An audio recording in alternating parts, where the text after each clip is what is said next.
Hey, and we're here with a brand new episode with Ashley Victoria Robertson. Hi! She is the writer for Jupiter Jet and writer of the upcoming Science comic, as well as you've been a former editor at Top Cow. Yes, and I also worked in comics retail, so I can talk about all aspects of comic books. I love it. Where did you work in retail? I worked at Blast Off in North Hollywood and Earth 2 Comics in Sherman Oaks. Oh, nice. So, yes. I love those stores. They're great. Me too! Those are super cool. So what was your experience kind of working retail in comics? Oh man, working retail in comics is like, I think being a criminal profiler, you get to learn how to make really wide generalizations about what your audience will buy. Like, oh, men will buy Deadpool and women will buy Fables and children will buy Sonic and things like that. It's mostly really amazing because you're working with a community and you have like a shared lexicon, and it's really cool to be able to cultivate relationships there because a lot of people that I worked with are now one of them is a producer. She worked on Darkest Minds. One of them, Morgan, she's on tour at Boom right now, interfacing with retailers. Chris Johnson is a comic book artist. Like, all the people that I worked with there that I came up with are now professionals, which is really cool to watch happen. Nice. That's so funny how it's such a small industry, and it was interesting. I was talking to Philip Sablik, and he was saying that watch out because today's intern will be tomorrow's vice president. Absolutely. And it's so true, especially in comics, because we're such a small community of people who are just passionate about what we do. There's maybe only like 800 people actually working in comics, which is really weird until you start to sort of scrape your way into it and you just see the same people over and over and over and over again. It's kind of wild. It's like you think oh, it's going to be this whole thing and there's going to be so many people, but everyone wants to break into comics. But then like the people who are just consistently making books are those are the people that are going to stay around and kind of continue to go. I think it's also because you feel, or at least our generation felt very isolated coming up enjoying comics, and it's weird to be like, oh no, we're a club and here is everybody. Yeah, absolutely. And it's super interesting because, I used to own Heidi Ho Comics in Santa Monica, and I always felt like I would talk to the person and try to figure out who they are. Like if it was a guy or a woman, I would sell them based on what they're currently reading. So if they're reading Batman, I would sell them Nightwing. If they're reading, Darkness, I'd sell them Witchblade. I would sell them whatever that other book is from that similar title, and I think people kind of respect that, and they're like, oh, this is my thing, this is what I'm into, this is my genre. And once you kind of understand that, and you can see how far you can push them out of the genre or something like that. It's also that's so funny because that relates back to when someone walks in and they say, I want to start reading comics, what should I read? And you're like, well, that's a really hard question, actually. What do you like? Like, it's this big, comics are such a big abstract thing, and when people say they don't like comics, it makes me sad. And it's kind of like when people say they don't like musicals. I'm like, well, you haven't turned your gaze towards the right one yet, because comics is an incredible medium because there's something for everybody. True, 100%. No, it's really interesting because I would imagine that, like, it's like watching a TV show. Like sometimes you're going to watch something and like it, and sometimes you're going to watch something and not like it. And it's the same with comics, the same with everything. You just have to kind of figure out what you like. Imagine that. I know. That's mind blowing. So how did you go from transitioning from working in retail to doing, to working in comics? What was your first? It's not a good story, but I'll tell it anyway. So in 2013, Jason Inman, who's my co-writer, he was entering the Top Cow Talent Hunt, which is an amazing thing that Top Cow puts on to cultivate new talent, bring new people in, and have an experience working in professional comics, because working with an editor and working for a publisher is tremendously different from doing creator-owned comics, and you kind of learn how to play on a team in a very safe environment. So I appreciate that they fostered that. But he was entering, and he said, you should enter. And I'd literally never thought about writing comics before in my entire life. I'd read comics since I was a really, really little kid. The first comics I ever read were Babar and Tintin in French. Yeah. My mom's family is French. Nice. I loved Robin all through the 90s. Chuck Dixon is like one of my all-time favorite writers. And it's one of those things where you're like, oh yeah, this is a job, and people do it, and okay, yeah, I could do that. How hard can it be? It's really hard, as it turns out. I was one of the winners of that year, along with, I said this to you before we started recording, a bunch of other people who are working professionally right now. Jeffrey and Susan Bridges, Teenie Howard, Isaac Goodart, Phil Stevie, Ryan Cady was a really big part of that as well. It's really cool, again, kind of like in retail, to watch everyone like graduate to the big leagues and be like, yeah, we came up together. So my first published comics work was a backup in Witchblade 175, which was really cool because that's an anniversary issue. It got a lot more eyes on it. And Ron Mars wrote it. And I love Kyle Rayner, Green Lantern. Of course. And he was so tantamount to shaping and creating that character. So I was like, I'm so honored to be in a book with Ron Mars. And then Top Cow very graciously the next year was doing a bunch of one-shots set in their Aphrodite universe, which they just relaunched, so go check that out from Image Comics. And I wrote Apollo 9, the one-shot, which was awesome. And then I did the thing that I think a lot of people do. I kicked around in a bunch of anthologies for a while. So I'm in like Colonial Comics, Love is Love from DC IDW. If you Google me, Not Forgotten, they're just like these weird little characters will kind of pop up here and there. And that's a nice way to break in as well because it's a safe way, because you think telling a 20-page story is going to be really hard, but telling a 6-page story is much harder, but it leaves you less room for error. So I highly recommend people trying to break into anthologies or backup stories. Absolutely. It's so much safer whenever you're doing something short because you're not putting something out there that's like, if your 4-issue series is going to take 6 months, and people don't realize that from start to end. It's with dealing with an artist and going back and forth, dealing with lettering, editing, coloring, all that kind of just takes time, and it kind of really drains you. It does, and it's wild when you think like you get your line art back and you're like, this is great, this is the book, and it's not. There's so many steps. And shout out to all the letterers out there. I think they're the unsung heroes of comics. No, they was no other person in comics that can make your book look professional than a letterer. Absolutely. Hire a letterer. If you're not paying anyone else, pay your letterer. Yep. I mean, 1000%. Steve Wands, Troy Pietri. Mm-hmm. I don't know if I'm pronouncing his name right, so.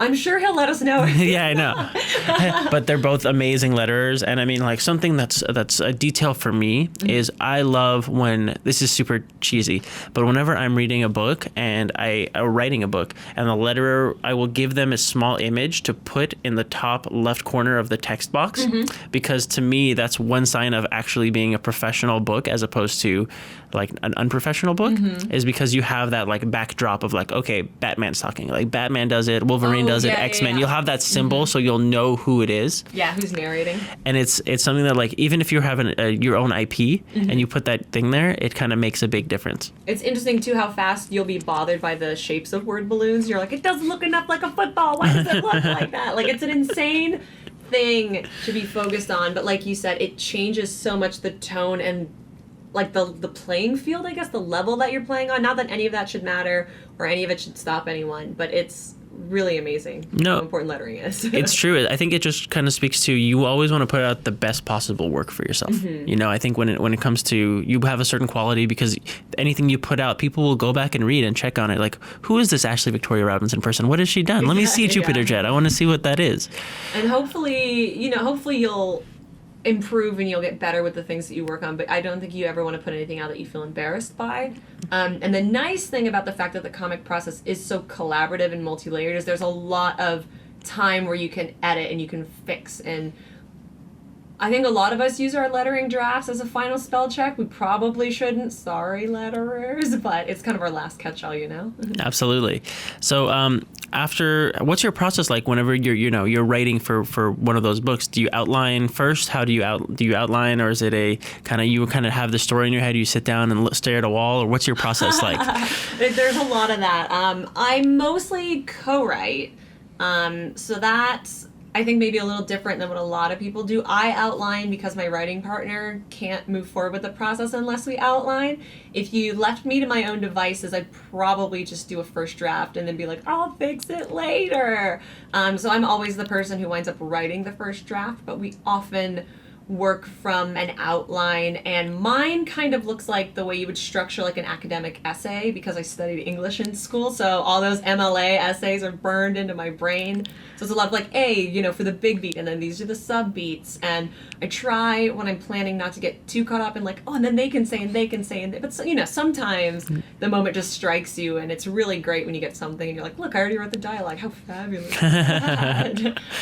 So I usually do the first draft, and then Jason will take the second draft, and then if all of that goes well, we'll do the third draft together with something like Jupiter Jet or upcoming OGN Science, which are original IPs that you have to create from the ground up. it's a little harder, so we'll do more. I think our first issue of Jupiter Jet, we had 7 drafts on. Wow. Which is a lot. That is a lot. When you're working for an editor, sometimes they will come back with notes. They're usually very helpful. Work with an editor, even if it's just your friend, because they're able to see things that you're not. I think the most drafts I've ever done for a company was 3. And I think that was with Apollo, but I think that's a respectable number. Any number of drafts is a respectable number if it gets you a good product. However many it takes. If it takes you 100 drafts to get it done, as long as you're happy with what comes out, I think that's the most important part. Yeah, and I'm one of those people who, when I write, I always have the TV on, so I'm always writing to something else at the same time, which is, I don't know if that's maybe the best way to write, but I'm usually writing to like a murder documentary, so think about that when you read my all-age children's comics. It's funny for me. I usually will either listen to a podcast or do nothing and just focus on writing. And sometimes I'm more productive when I'm listening to the podcast. Sometimes I'm just more productive when I'm focusing, just clicking on the keyboard and.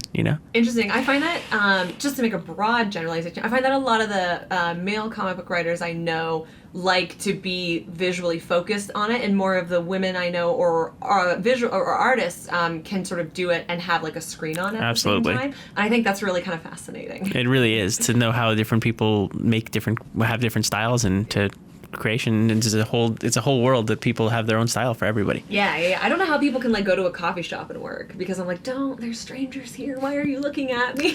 I think with a coffee shop, I think it's that you're holding, someone else is watching you and someone else is holding you accountable. You can't be surfing Facebook all day, or else these people will be judging you. Can't be fighting with people on Twitter all day. Exactly. They can't get into a Twitter war. Oh man. So I wanted to ask you, how did Jupiter Jet come to be? Oh man. It's sort of I had this half-baked idea for a character, and Jason and I were at lunch one day, and I said, I have an idea for a comic book, but it's just a name, and it's Jupiter Jet. And that was my entire pitch for the comic.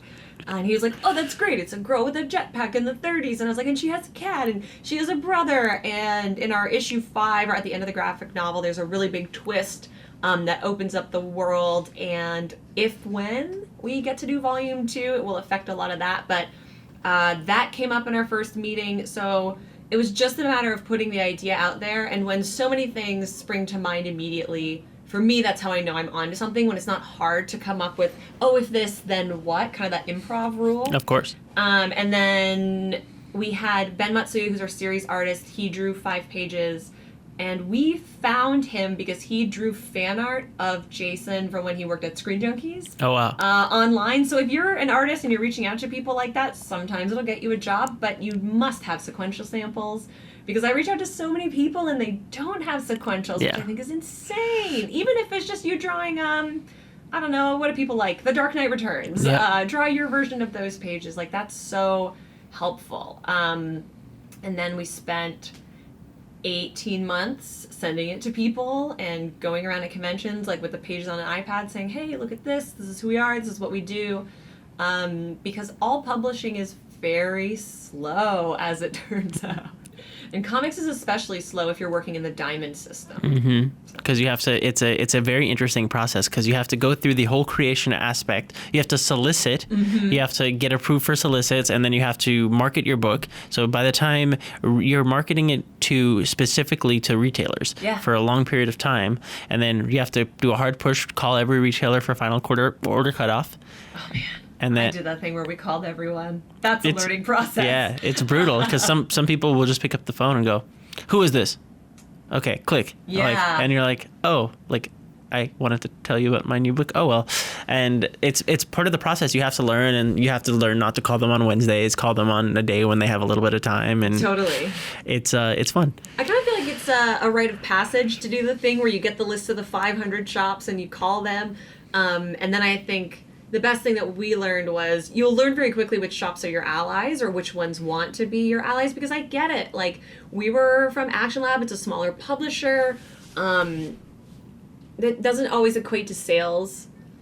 But if somebody wants to go out of their way for you, doing anything you can to help them is valuable, and maintaining that relationship is real. And I'm sure you know that, having been a retailer in charge of a shop, and you'll put yourself out there for the people who really care, because it's that sort of simpatico relationship. Absolutely. I mean, the more creators do to get a book help, the more you'll want to strive for it, because in reality, the store owners have always been the gatekeepers. They're the ones who are making the recommendation. The employees are the ones, like you and I were talking about. Those are the ones where people find out about a certain book. Yeah. And so if you're like, hey, Jupiter Jet, here's why you'll like it, because it's a girl in the 30s and she has a cat, and you're like, oh, okay. So then now whenever a customer comes in, hey, I'm a girl, what would I like? Jupiter Jet. Have you heard of Jupiter Jet? It's this new Action Lab book. Yeah, a lot of people tell us they give it to young girls who don't want a superhero, even though it is very much like a classic superhero origin, but they're like, I don't want Batman. And I'm like, okay, well, here's this.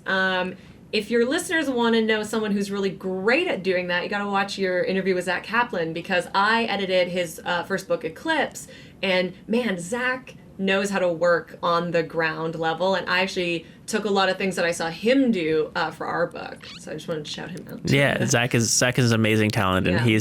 he's got a good head on his shoulders, and he's making great quality books, and he's doing it with a lot of focus and intensity. So And that's what you do. You copy people who are better than you. that's it.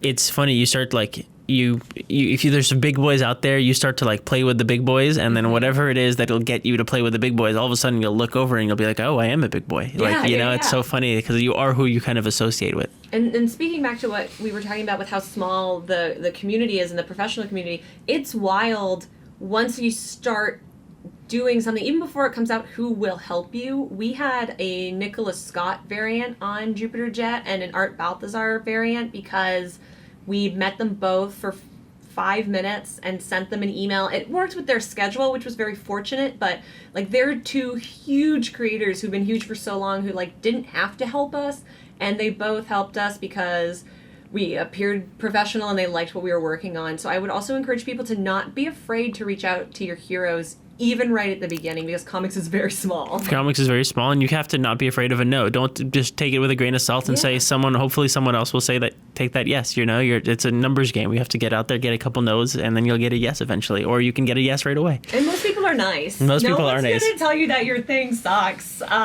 You'd be surprised. Some people do. Right. Let me rephrase that. Most professionals won't tell you that, and if they're implying it, they'll do it in a nice way. Absolutely.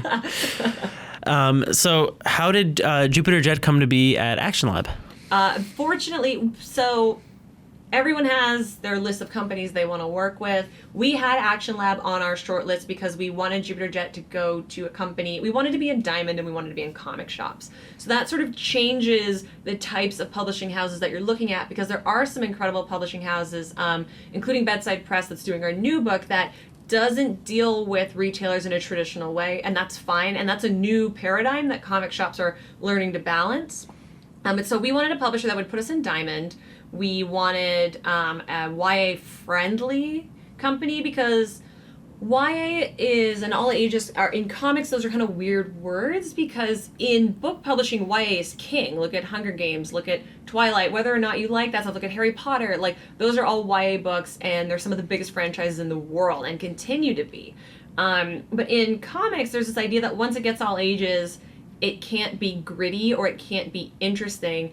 And I kind of think that's a post-90s mentality, but interesting enough, in the 90s, you can look at Nightwing and you can look at Batman, and you could have given those comics to a child and it would have been okay, and you can't do that with comics now. But some of the all-time great comic book stories are like Batman Adventures, Superman Adventures, that rolled out of those cartoons. And it's an economy of storytelling because of the audience it's looking to, but it doesn't sacrifice the narrative. And I think it takes a very specific retailer to know how to sell that and to have curated an audience for that. So we went to Action Lab because we liked Molly Danger.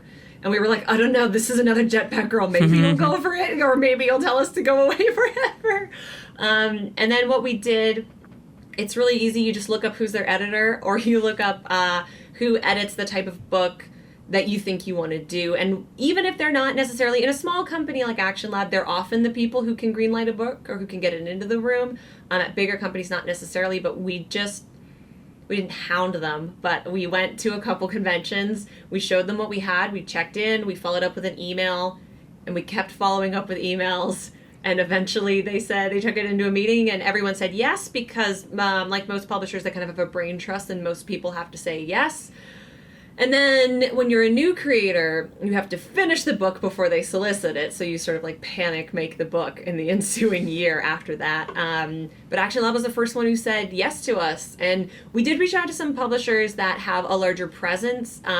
That after we put the book out, they said, oh, why didn't you send us this? And we're like, I assure you, it's in this editor's inbox. But when you send unsolicited pitches, it's hard to know if anyone's going to open them. And when you're doing your first creator-owned thing, you have to know that going in and not take it too personally. It's a process. It's funny how it's a stepping stone process. It's like you get in one place and then all of a sudden you get in at the next place and then the next place and then all of a sudden you have relationships everywhere and everyone will continue to work with you kind of once you've proven yourself that you can be someone who's easy to work with and pleasant to work with. So and I'm sure you know, having published your own book, but once you have the thing in your hand, people will treat you differently. You sort of I guess a gate gets unlocked. Like there's no more, the gate, you get a different gatekeeper after that point.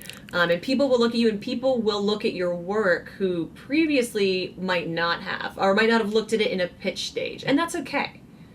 It's true. It's really crazy. It's like you go from being an aspiring creator to an actual creator in a lot of people's eyes. And the threshold to entry is so minimal now because it's just about finding an artist you can work with and making it happen.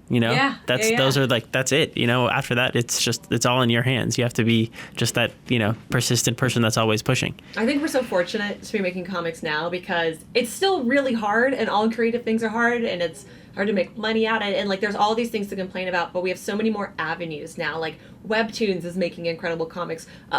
Check Please, that started as a Tumblr comic, is being published by, I think it's First Second this week. Like she did a Kickstarter, she made the collections, and now it's been picked up by a publisher. Like there's less barriers to entry, but because of that, I think it forces us to have to be more creative and to be better, which is only ultimately better for the industry.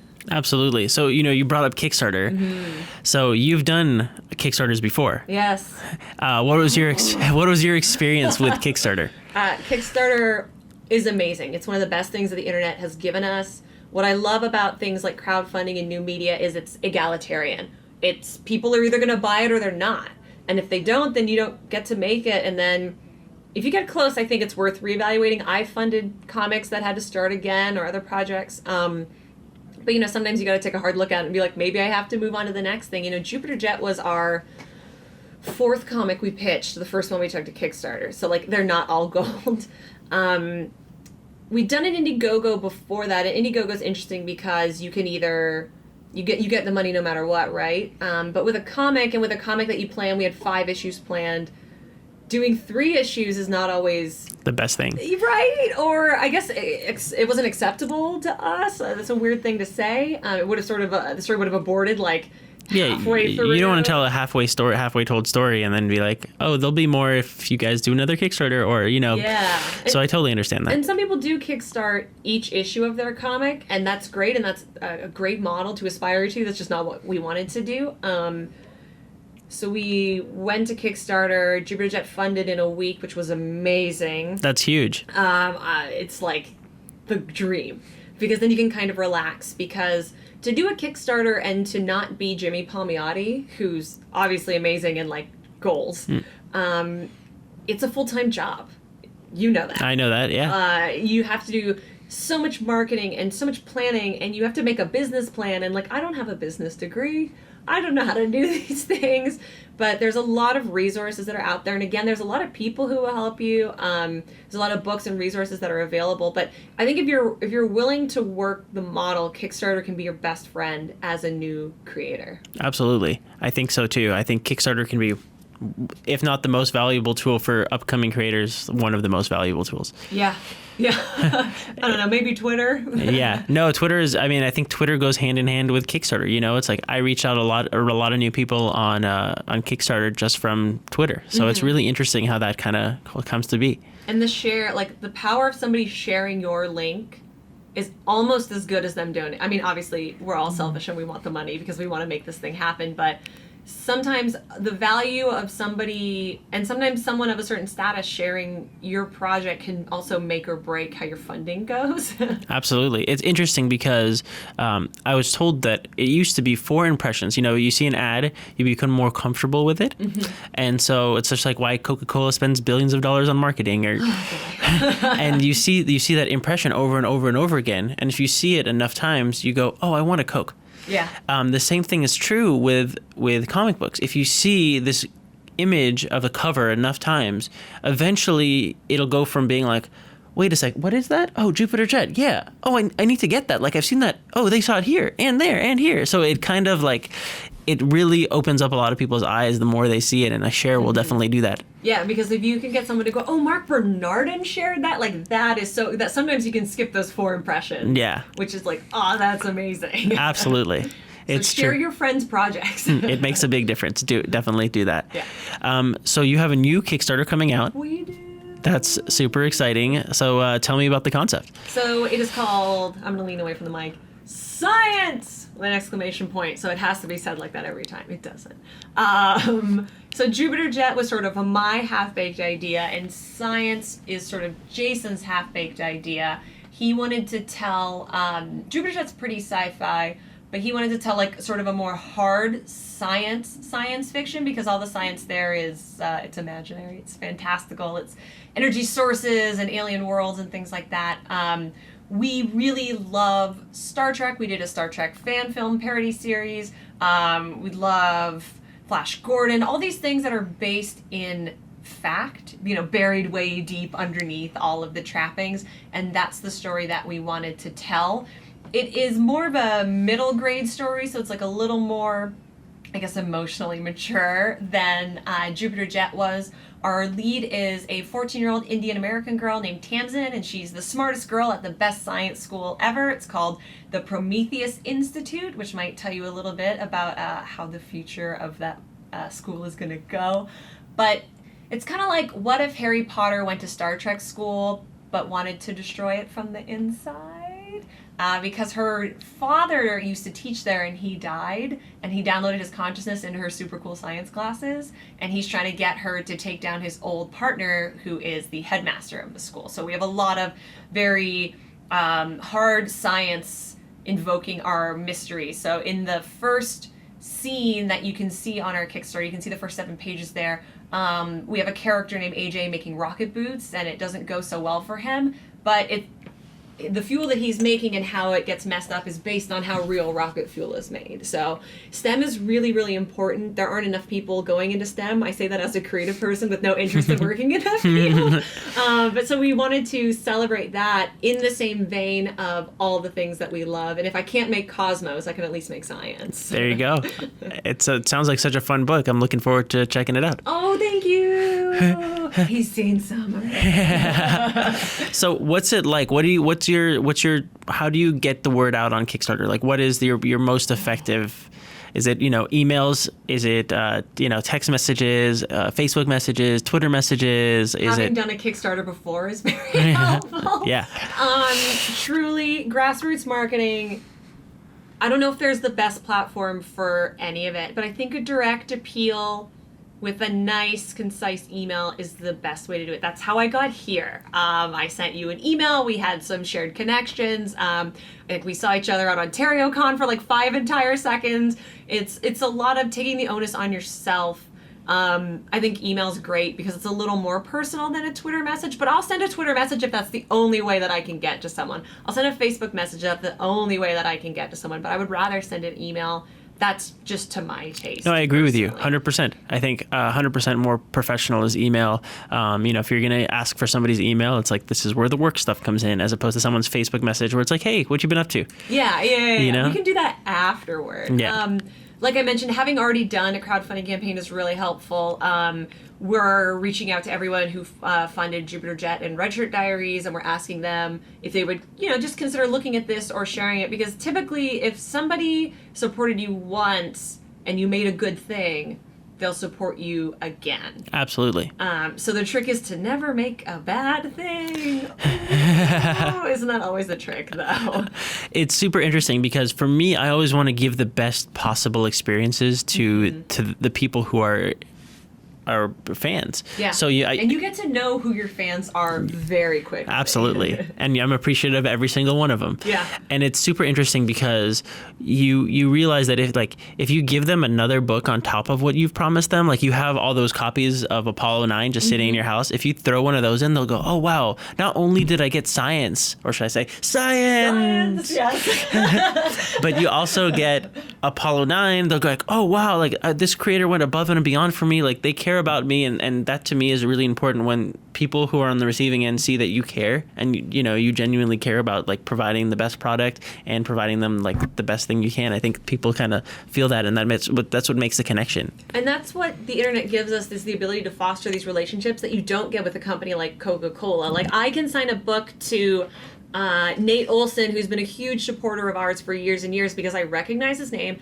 I know he's a good dude. And when I'm packing them, because we pack our rewards with our hands, I can write him something because I know who that person is. And then hopefully I'll recognize someone's name from the last Kickstarter. And fostering that relationship, it's great as a fan because hopefully we've all had the opportunity to be on the receiving end of that, whether it was talking to someone at a con or getting something extra in a reward or in an order. But it takes so little, and you can get people to follow you anywhere, and that's and it's a privilege to be able to have those people with you. Absolutely. It's like those are the people that are going to help you make comic books and follow your dreams, because they're the people that believe in you. And they're the people that I always hope when they have something that they'll let me know. Absolutely. I would be more than happy to share anything from anyone who's done nothing to support me. And me too. I love to donate to Kickstarters and back Kickstarters because to me, it's a reciprocal process. You have a project that you're doing that you want someone to care about and do, and I'm interested in it because I've been in that position before. So people kind of have that same kind of respect and understanding there.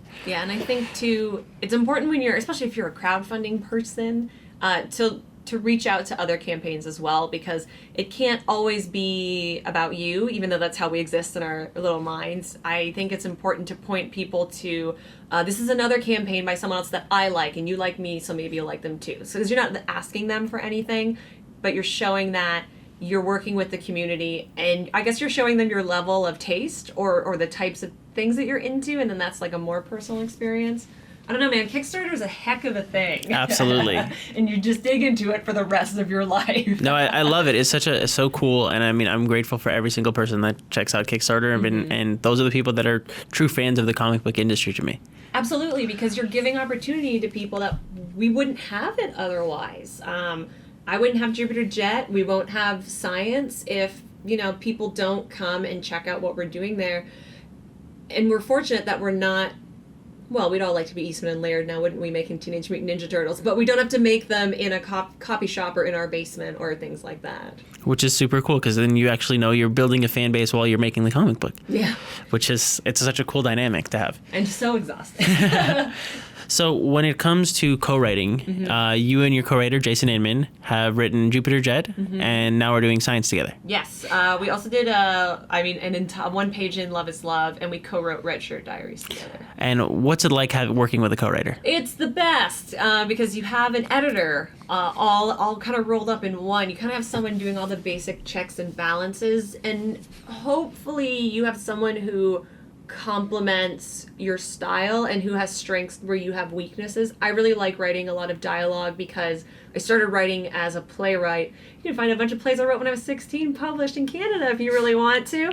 And that's not always the best trait to have in comic books, especially in YA or all ages stuff. Like, you want an economy of words.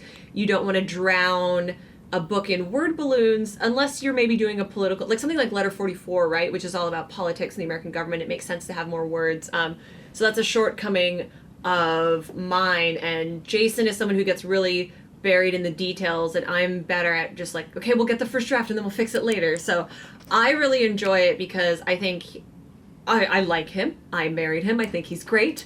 But also I think our creative styles complement each other, and I think working with him makes me a better writer, so that when we do diverge and do things on our own, I would hope that because we collaborated and fought, and sometimes that's what happens, that we're better as individuals as well. You learn from each other. You take the good and you say, this is what works, and you guys have different styles, but you guys learn and take from each other, and that's kind of the process. And I think for comics, it makes you a better collaborator, because comics is very, it's a group. If you want to be a singular person, you can write novels. You can even writing in television, you're working in a writer's room with, 10 other people. So I think it's also a good exercise in cooperation. But it's not for everyone. I'm not necessarily advocating that people do that instead of working individually, but it's something that I really love.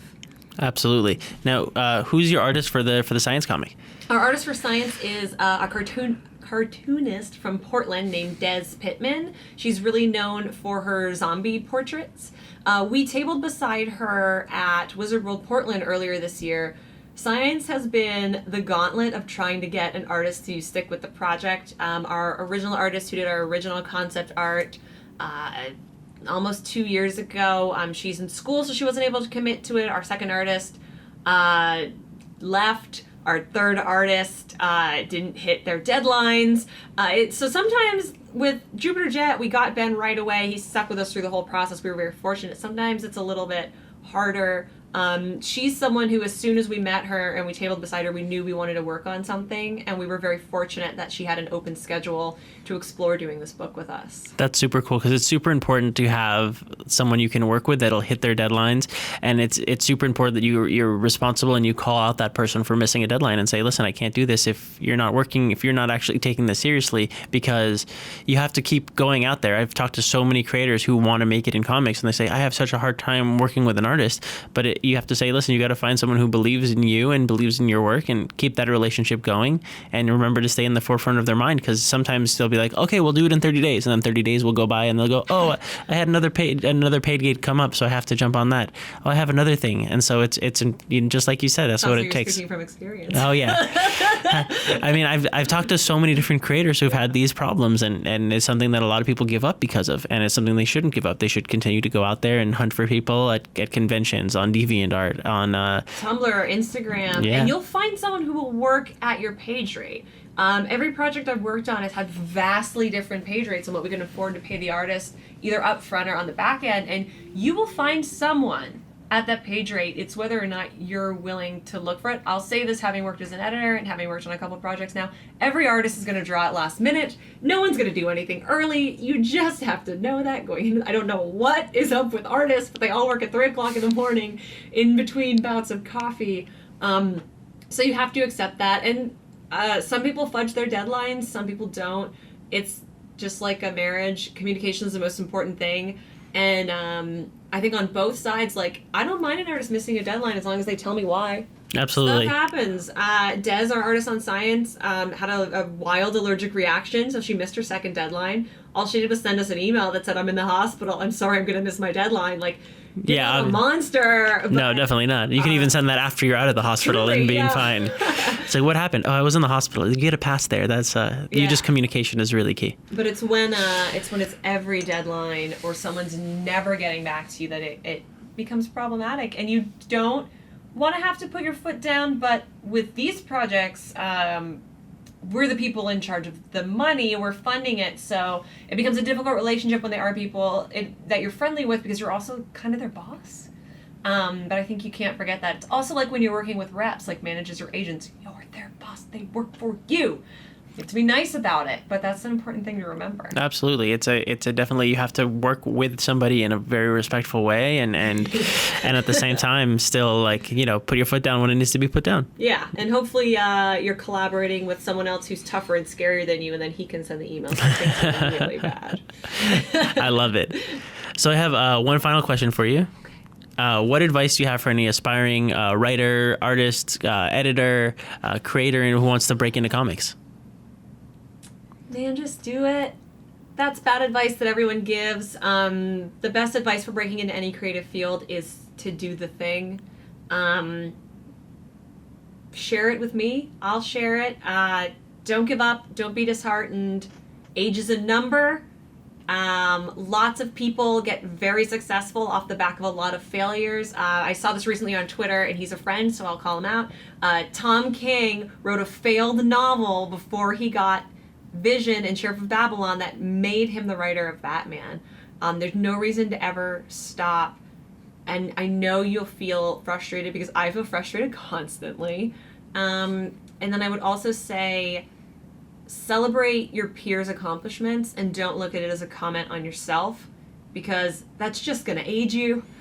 And it's going to be better to be happy for people and have them on your side in the long run. Absolutely. It's important to find your tribe and celebrate them. You know, if you go in there and you're like, oh, this person got this and this, that doesn't help you. If you go in there and you have a good relationship with someone, they're going to recommend you for another job when they're too busy, when they're running 5 books and they go, oh, I can't take a 6th one. Give it to Ashley. She can take care. And you use your jealousy to make you better. You know, Yeah. if you're jealous of someone because they have a podcast or this or that or whatever, then you should take that energy and make one. Exactly. That's what. And then my last piece of advice is go to sciencecomicbook.com on September 12th and check out my book. I love it. I will. I know I will. Sweet. Well, thank you so much for coming on the show today. Thank you so much for having me.